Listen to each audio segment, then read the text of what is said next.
আসসালামু আলাইকুম।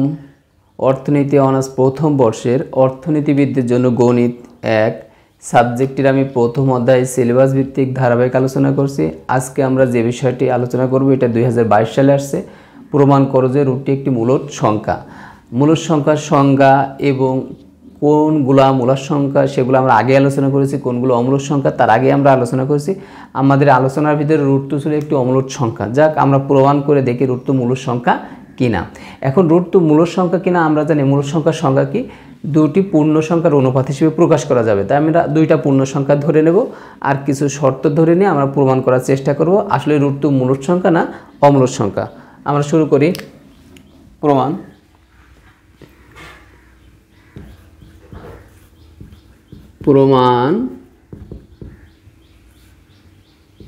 মনে করি বা ধরি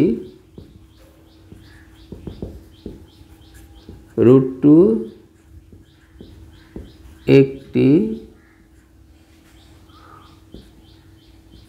মূলদ সংখ্যা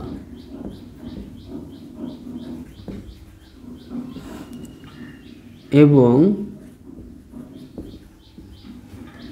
পি ও কিউ দুটি ধনাত্মক পূর্ণ সংখ্যা। দেখো এখানে ধনাত্মক ধরতে হবে, ঋণাত্মক ধরা যাবে না, কারণ রুট টু বর্গমূল সংখ্যা কখনো ঋণাত্মক হয় না, ধনাত্মক ধরতে হবে। এখন এটা আমরা লিখতে পারি অতএব রুট টু সমান, আমরা জানি দুটি পূর্ণ সংখ্যা ধরেছি আমরা পি আর কিউ, দুটি পূর্ণ সংখ্যার অনুপাত হিসেবে প্রকাশ করা যায়। যে দুটি সংখ্যা ধরেছি রুট টু সেই দুটি সংখ্যার অনুপাত। এখন এখানে আমরা একটু শর্ত ধরি, যেখানে কিউ নট ইকুয়াল 0, তার মানে কিউ এর মান কখনো শূন্য হবে না। কিউ এর মান শূন্য বসালে এটা অসংজ্ঞায়িত হয়ে যায়, কিউ এর মান শূন্য বসবে না। এবং পি ও কিউ এর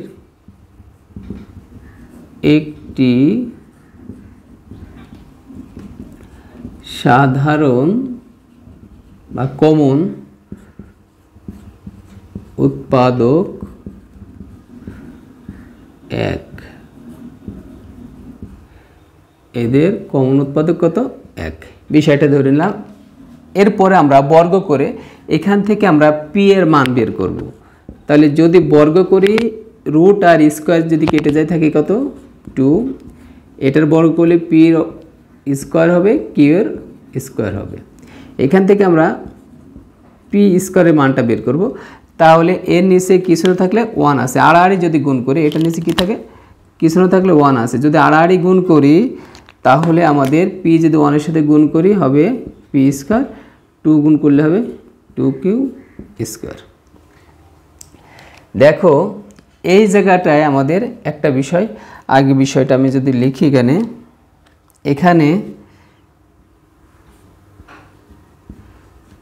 এখানে পি স্কোয়ার এর মান জোড় সংখ্যা, তাহলে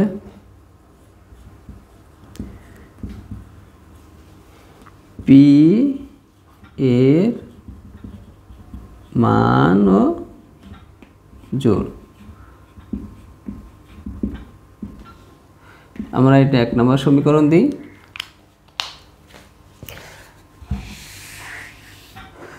দেখো পি স্কোয়ারের মান জোড় সংখ্যা, তাহলে পি এর মান জোড়। এ কোন ধরনের কথা যে পি স্কোয়ারের মান জোড়, তাই পি এর মানও জোড়।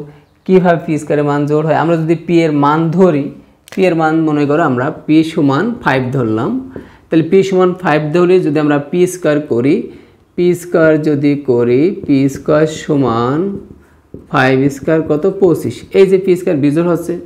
যদি পি এর মান আমি 6 ধরি, 5 ধরলে কত 25 হচ্ছে, বিজোড় হচ্ছে। আমি যদি পি এর মান 6 ধরি তাহলে পি স্কয়ার যদি করা হয় 6 এর স্কয়ার কত 36। এই যে জোড় ধরলে, তাহলে জোড় ধরলে কি হচ্ছে জোড় হচ্ছে, বিজোড় ধরলে বিজোড় হচ্ছে। তাহলে পি এর মান জোড় সংখ্যা, এটা কীভাবে লেখা যায়, এটা লিখতে হবে তোমার ডান সাইডের অংশ দিকে, ডান সাইডের অংশ থেকে। ডান সাইডের অংশ দিয়ে আমরা এবার দেখি, প্রমাণ করে দেখি আসলে ডান সাইডের অংশ দিয়ে করা যায় কিনা। ডান সাইডে আছে কি 2q স্কয়ার। এখন এখানে আমি কিউ সমান 5 হলে, কিউ সমান 5 হলে দেখি 2q এর মান 5 আমরা ধরেছি, 5 বসালাম, 2 5 5 কত 25, 25 দিন কত 50। যদি কি এর মানে এখানে 6 ধরি, 6 হলে 2 6 2 6 কত 36, 36 দিন কত 72। দেখো এক্ষেত্রে ডাইন সাইডে যে অংশটি আছে সেই অংশে তুমি কিউ এর মান বিজোড় ধরো তাও জোড় হবে, যদি কি এর মান জোড় ধরো তাও জোড় হবে। তাহলে কি এর যে কোনো মানের জন্য পি স্কয়ারের মানে কী হবে জোড় হবে। যদি এই সংখ্যাটা জোড় হয় তাহলে এই সংখ্যাটা জোড়, আর এটা যদি জোড় হয় তাহলে পি এর মানে হবে জোড়। আশা করি বিষয়টি বুঝতে পেরেছো। এখন আমরা আমার মূল সমাধানে চলে যাই। দেখো আবার ধরি, আবার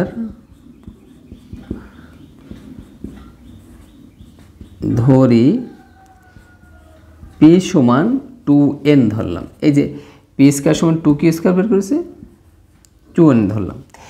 এখন উভয় দিক থেকে যদি আমি বর্গ করে দিই, বর্গ স্কয়ার করে দিই, তাহলে হবে পি স্কয়ার, 2 এর স্কয়ার করলে হবে 4, আর n এর স্কয়ার করলে n স্কয়ারই হবে, বা পি স্কয়ার, পি স্কয়ার মান কত 2q স্কয়ার, 2q স্কয়ার এখানে 4n স্কয়ার।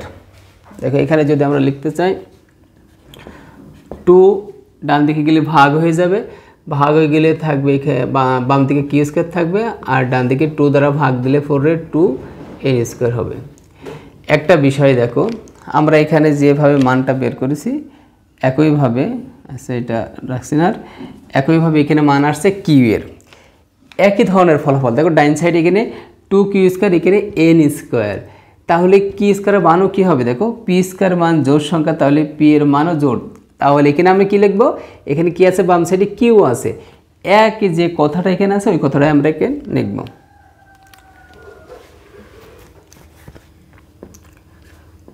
এখানে পি স্কয়ারের মান জোড় সংখ্যা, তাহলে সরি ওটা আমি কপি করতে গিয়ে ফোল্ডার কপি করে বলছি, কিউ স্কয়ারের মান জোড় সংখ্যা, তাহলে কিউ এর মানও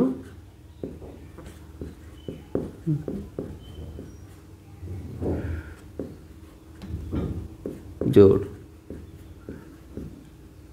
এটাকে আমি 2 নম্বর সমীকরণ দিলাম। দেখো এখন আমরা 1 ও 2 নম্বর সমীকরণ হতে পাই, এখানে একটু লিখি 1 ও 2 নং সমীকরণ থেকে পাই। দেখি 1 নম্বর সমীকরণ আর 2 নম্বর সমীকরণ থেকে কী পাই। দেখো 1 নম্বর সমীকরণে পি এর মান কি জোড়, কি এর মানও কি জোড়, এবং এদের সাধারণ উৎপাদক কত বলো তো 2, এদের সাধারণ উৎপাদক কত 2। 1 নম্বর সমীকরণ থেকে পাই পি এর মান, পি এবং কিউ উভয়ের মান জোড় সংখ্যা, এবং এদের সাধারণ উৎপাদক 2 শর্ত অনুসারে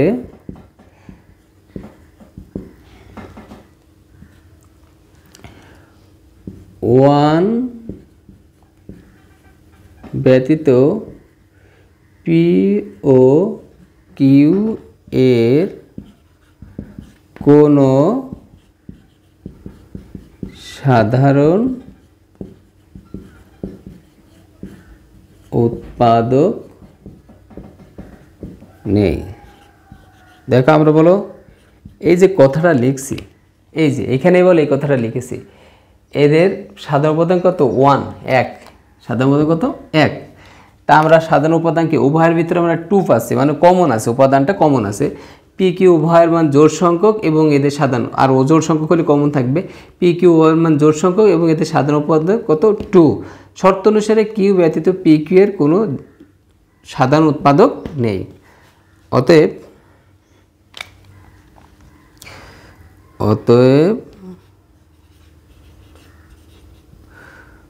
√2 একটি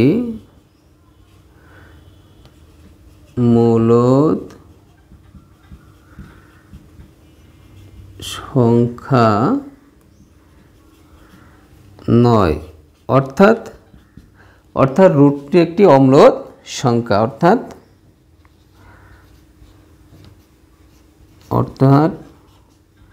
√2 একটি অমূলদ সংখ্যা।